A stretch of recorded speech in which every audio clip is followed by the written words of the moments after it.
ఎందుకంటే అగచాట్లు పడుతున్నారంటే అర్థం ఉంది. వాళ్ళకి దేవుడు తెలియదు, వాళ్ళు శ్రమల్లో ఉన్నారు అనుకోవచ్చు.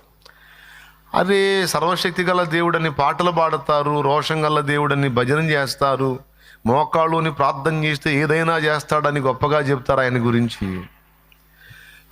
ప్రాణం పెట్టిన దేవుడు, ప్రేమ కలిగిన దేవుడు, గొప్ప దేవుడు, సర్వశక్తి గల దేవుడు, అంత దేవుడు, ఎంత దేవుడు, సృష్టికర్త, అది ఇదని 24 ముచ్చట్లు చెబుతారు. మరి ఇంత గొప్ప దేవుడు నీకు అగచాట్లు లేకుండా చేయలేడా? అన్ని జనుల కంటే తెలియదండి, నీకు తెలుసు. పాపం పొద్దున్న లేచిన దగ్గర నుంచి మోకాళ్ళు లేసి ఏసయ్యా ఏసయ్యా ఏసయ్యా అంటున్నావు. అప్పులు తీరినాయా? నిందలు పోయినాయా? దొరికినాయా? అనుకున్నవి జరిగినాయా?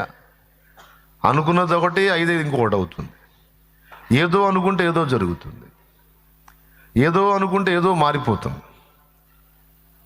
మరి ఎంత సర్వశక్తి గల దేవుడు, ఎంత నిజమైన దేవుడు, సుఖపెట్టాలి కదా మనకి ఏ బాధ లేకుండా. అది కదా అసలు నిజంగా. కానీ అగచాట్ల పర్వం కొనసాగుతూనే ఉంది, అవమానాల పర్వం కొనసాగుతూనే ఉంది, నిందల పర్వం కొనసాగుతూనే ఉంది, అప్పుల పర్వం కొనసాగుతూనే ఉంది, రోగాల పర్వం కొనసాగుతూనే ఉంది. ఏమయ్యా, మార్పు రావద్దు? యేసుప్రభు నమ్ముకుంటే మారాలా లేదా?